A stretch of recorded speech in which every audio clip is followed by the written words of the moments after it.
Hello, I didn't see you there. I'm Emily Spunaugle, Assistant Professor and Humanities Librarian at Oakland University's very own Kresge Library. Welcome to this edition of OU from Home. In these times of hardship, we look to the literature to remind us of the perseverance of our literary heroes and anti-heroes, and the authors who have passed down their stories.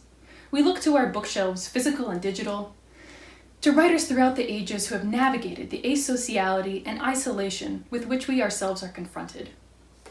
The text I bring to you today is particularly salient for its marked concision, powerful prose, and pleasing economy of language, famed from its initial publication in 1975 and feverishly reprinted yet today.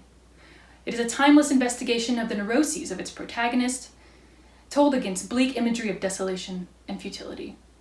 By now you can be in no doubt that I refer to that time-honored classic, Owl at Home. That collection of short stories plumbing the psychological depths of our eponymous character as he confronts man's greatest challenge, himself. Without further ado, from Owl at Home, I read the vignette, Tear, Water, Tea. Here, I'll let you follow along as I read from the scholarly edition.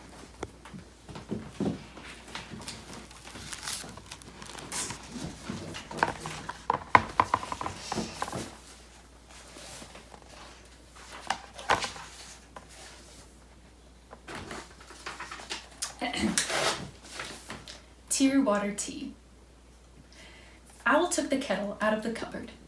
"Tonight I will make tear water tea," he said. He put the kettle on his lap. "Now," said Owl. "I will begin." Owl sat very still. He began to think of things that were sad. "Chairs with broken legs," said Owl. His eyes began to water. "Songs that cannot be sung," said Owl. "because the words have been forgotten." Owl began to cry. A very large tear rolled down and dropped into the kettle. "Spoons that have fallen behind the stove and are never seen again," said Owl. More tears dropped down into the kettle.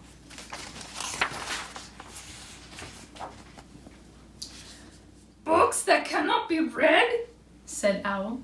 "because some of the pages have been torn out." "Clocks that have stopped," said Owl. "with no one near to wind them up." Owl was crying. Many large tears dropped into the kettle. "Mornings nobody saw, because everybody was sleeping," sobbed Owl. "Mashed potatoes left on a plate," he cried, "because no one wanted to eat them, and pencils that are too short to use." Owl thought about many other sad things. He cried and cried. Soon the kettle was all filled up with tears.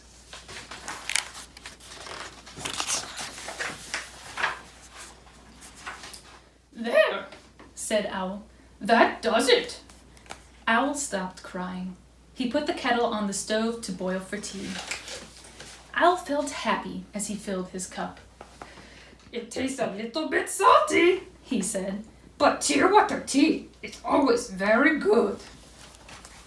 and so it is.